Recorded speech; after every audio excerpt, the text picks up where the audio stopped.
Bonjour. Et bienvenue sur la chaîne MDD TV Divulgation. Aujourd'hui on se retrouve pour écouter le témoignage d'un ancien officiel de la CIA, qui alors qu'il lui reste pas loin de 3 mois à vivre et brise le silence sur les extraterrestres.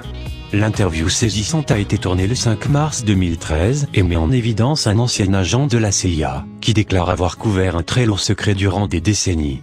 Il parle notamment de MJ12, de Zone 51, de désinformation et de technologie extraterrestre. L'homme aurait reçu des menaces de la part de son gouvernement, pour ne rien divulguer publiquement.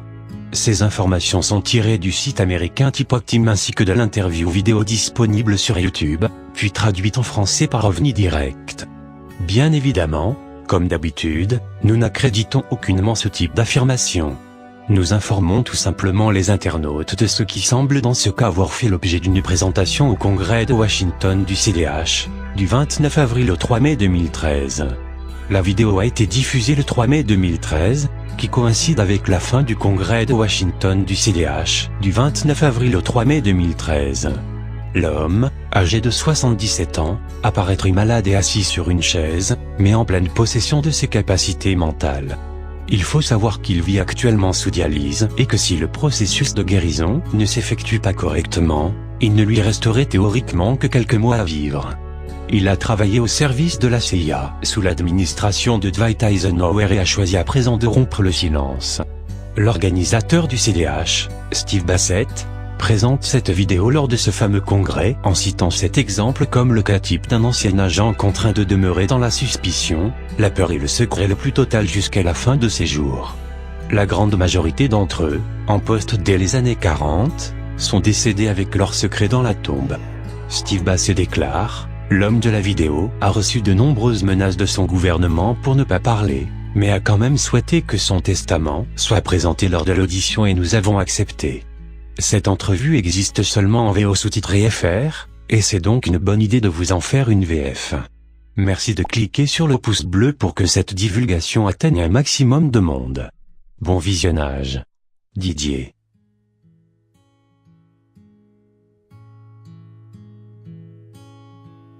Eh bien, on vieillit. J'ai 77 ans maintenant. On ne vit pas éternellement, vous savez. Donc, si cette procédure que je devrais avoir pour nettoyer mon sang ne marche pas, alors j'ai probablement quelques mois de plus à tirer avant que mon rein ne me lâche. C'est pourquoi j'ai accepté cette interview. Vous dites que ce que vous avez vécu est juste trop important pour que les gens ne soient pas au courant. Oui. Oui. Pourrions-nous commencer par le début, avec votre carrière militaire jusqu'à arriver à quelles ont été vos expériences exactement? J'étais mobilisé dans l'armée et je suis rentré dans l'armée de terre américaine. Après ça, j'ai été envoyé au Signal Training Center, dans l'est des États-Unis. En quelle année ça se situe? 1958. Je suis allé au Signal Training Course et à ce moment-là, je suis allé au radiotélétype course, et aussi, le cryptographie course, crypto. Ils avaient 5 instructeurs qui terminaient leur service militaire, alors ils ont tiré un top 5 des étudiants et j'étais le 3e de la classe, alors on m'a mis instructeur. Vous ne travaillez pas encore pour la CIA à ce moment? Non. Non. Après un jour, mon boss est venu me voir et il a dit « Ça te dirait de te faire un peu plus d'argent ?» Et je lui ai répondu « Oui, l'argent c'est bien. » Donc il m'expliqua que nous aurions besoin d'une clearance top secrète de la Maison Blanche pour le travail.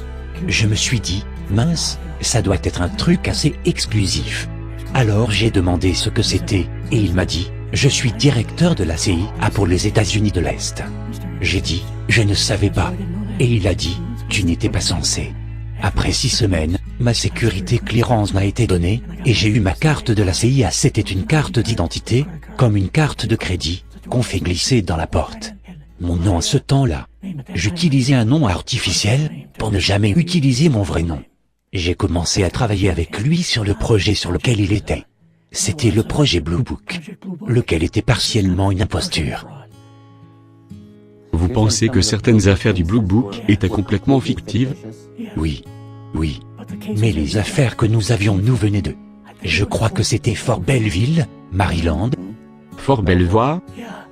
Oui, Ça ne venait pas du Pentagone ou des quartiers généraux de la CIA, mais on recevait des rapports à propos de certaines observations qu'ils avaient au Mexique ou en Italie. Et puis, on avait des gens qui leur donnaient suite, qui allaient là-bas interviewer les gens, pour vérifier si c'était vrai ou faux. Donc vous alliez à l'étranger, régulièrement? Pas moi, mais je restais toujours au courant. Mais les gens avec qui on travaillait, de la CIA, faisaient ça. On recevait un nouveau rapport plusieurs fois par semaine. Je rentrais dans l'armée, à peine sorti de la ferme, donc je n'avais vraiment pas de connaissances sur tout ça. Mais mon boss me mit au courant sur le projet Blue Book. Et ce qu'ils avaient trouvé jusqu'ici, en ce qui concerne les gris, les aliens et l'incident de Roswell. Comment vous êtes-vous senti quand on vous a déballé tout ça? J'étais quelque peu bouleversé avec tout ça, vous savez. J'ai dit que je ne savais pas si j'allais être capable d'être juge de ce genre de choses. Qu'est-ce qui est vrai, qu'est-ce qui ne l'est pas, n'en ayant pas beaucoup de connaissances. Qu'a-t-il dit? Il a dit, eh bien il nous faut construire l'information au fur et à mesure. Et tu verras comment ça fonctionne. Et aussi, bien sûr, vous n'aviez pas le droit d'en parler à votre famille, ou vos amis proches. Non, je ne pouvais en parler à personne. Pour ainsi dire, j'ai dû prêter serment que je n'en parlerai à personne. Une grande partie pour 40 ans, et une autre partie pour 50 ans, ce qui prend fin en 2010. Vous faites tout ce travail de crypto. Vous regardez des images, des photographies, des vidéos. On est en 1958, peut-être fin 1958. Que s'est-il passé après ça? À ce moment-là, le projet Blue Book a été un peu délaissé. Si vous vous souvenez, à cette époque, ils avaient déclaré qu'il n'y avait rien.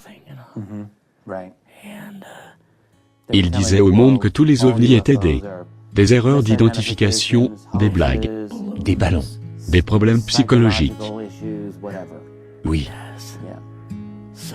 Mon boss est venu me voir et il a dit, nous avons tous les deux une nouvelle affectation. Je lui ai demandé où nous allions. Il m'a dit, nous allons à la capitale. On va faire partie de l'initiative d'Eisenhower, qui est de trouver quelque chose à propos de ces aliens, que MJ12 était supposé découvrir, mais ils ne lui ont jamais ramené de rapport. MJ12, le groupe de contrôle des ovnis. Il s'appelait MJ12 à l'époque? Oui. Ils nous ont appelés, nous sommes allés au bureau ovale. Le président Eisenhower et Nixon étaient là et ils ont dit, nous avons appelé les gens de MJ12 de la zone 51 et S4, mais ils nous ont dit que le gouvernement n'avait pas de juridiction sur ce qu'ils y faisaient. En tant que général, ancien général, vous ne lui dites pas d'aller se faire voir sans raison valable. Alors il dit, je veux que vous et votre supérieur alliez là-bas. Je veux que vous lui fassiez passer un message personnel. Je veux que vous lui disiez, quiconque en soit en charge, dites-lui qu'ils ont la semaine qui vient pour venir à Washington et me rapporter ce qu'il s'y passe, et que, s'ils refusent, j'irai prendre la première armée du Colorado et on ira prendre la base. Quel que soit le genre de matériel classifié que vous avez, je m'en fiche, nous irons réduire la base en morceaux.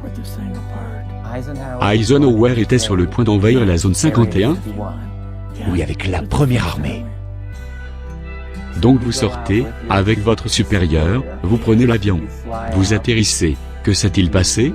Pouvez-vous décrire tout ce processus? Ce que vous avez vu? Ils nous ont amenés 13 ou 15 miles au sud d'S4. Et il y avait plusieurs garages ouverts. Et dans ces garages, ils avaient différents vaisseaux en forme de soucoupe, les tout premiers. Et le vaisseau de Roswell. Il était pas mal abîmé. Mais apparemment tous les aliens qui étaient dedans décédèrent, à part un couple. Le vaisseau de Roswell était très étrange, parce qu'il avait l'air vraiment lourd, mais c'était une feuille d'aluminium. On aurait pu le faire décoller en le faisant balancer. Le tout devait peser 70 à 130 kilos. Pouvait-il dire quelle était la source d'alimentation de ce vaisseau? Oui, c'était un genre d'antigravité, un truc du genre. Il se trouve que plus tard j'ai eu le code mathématique pour cursive, Gravity sur une carte de 3×5. Je pense qu'il y a plusieurs types de gris. Comment en êtes-vous arrivé à cette conclusion? Et bien plus tard à S4, nous avons vu le film de l'autopsie. Et puis le colonel a dit, ce que nous avons ici, c'est pour interviewer un alien gris. Ok, juste ici, qu'avez-vous ressenti à ce moment? Je me suis dit, mince, on ne pensait pas le voir en vrai, tout ce que nous avions vu était filmé. Votre cœur a dû battre un peu à ce moment-là. Oui. Mon boss a eu la possibilité d'y rentrer et a eu une petite interview avec lui. À quoi ressemblait cet alien gris, pouvez-vous le décrire? Celui-ci était un peu oriental. Il ne ressemblait pas à un humain à part peut-être la couleur de la peau. Et en gros sa forme et sa taille. De quelle taille était sa tête par rapport à celle d'un humain par exemple? Le cerveau était un peu plus gros. Le nez était très petit. Et les oreilles étaient juste des trous. La bouche était très petite. Et pourquoi vous ont-ils amené pour voir un alien au final? Quel était le but? Pour que retour, confirmer au président qu'ils en avaient bien un. Donc ils ne savaient pas qu'il y avait un alien S4 à ce moment-là? Non. Qu'avez-vous fait dans la zone après? Aviez-vous terminé? Oui, on avait pratiquement fini. Nous sommes retournés à la zone 51. Ils nous ont conduits au bâtiment principal, et nous y avons vu un U2, dont nous ignorions l'existence bien sûr. Et un modèle du SR-71. Le Blackbeard. Mais comme je l'ai mentionné plus tôt, ce n'était pas un modèle du Blackbeard actuel, mais une version antérieure. Êtes-vous directement retourné à Washington après ça? Oui. Avez-vous pris une compagnie aérienne lambda? Nous avons volé jusqu'à la base aérienne, puis nous avons pris le Lockheed Electra du président Eisenhower, jusqu'à Washington. Vous et votre officier supérieur, et maintenant vous rencontrez le président? Oui. Pouvez-vous décrire ce passage? Eh bien nous l'avons rencontré, et lui avons raconté la seconde histoire du vieux hangar OSS. Eisenhower et Nixon étaient là et Hoover aussi. Donc ils nous ont demandé ce qu'il se passait. Alors nous lui avons dit à propos des aliens, et toute cette situation et des Black Project. Il était complètement choqué. Il a paru inquiet pour la première fois. J'aurais pensé qu'Eisenhower saurait. Je veux dire, il savait sûrement que les soucoupes volantes étaient vraies, il savait que c'était des aliens. Alors je me demande de quoi a-t-il été surpris au fond? Surpris à propos des Black Programmes. Eisenhower a dit, il faut garder ces choses complètement secrètes. Pas un mot dessus. Votre vrai nom, c'était un nom différent que vous utilisiez? Je ne l'ai jamais utilisé à la CIA. Donc aujourd'hui, vous rendez ça public. C'est toujours de l'information sensible. Même si plus tôt vous avez parlé, de ce serment qui expire après une certaine période. 50 ans. Mais vous êtes toujours concerné. Linda Moultonio m'a téléphoné. Son téléphone était sur écoute. Et ils ont eu mon numéro et par la compagnie de téléphone, il était capable de me trouver. Quand ils vous ont retrouvé, que s'est-il passé? Je me rendais au supermarché. 2 hommes en costume noir sont sortis d'une Lincoln noire et sont venus me voir. Et ils m'ont dit que je ferais mieux de ne rien publier ou en dire plus à Linda. Donc à ce moment-là, c'est ce que j'ai fait. J'ai arrêté. C'était assez pour vous intimider. Oui. J'ai préféré rester anonyme. Ne jamais montrer mon visage sur quoi que ce soit. Je vous remercie vraiment d'avoir fait ça. Je pense que c'était une bonne idée parce que je me sens bien mieux d'en avoir parlé. C'est comme si on m'enlevait un poids des épaules. Car j'ai eu un terrible amont de secrets que j'ai gardé au fil des années.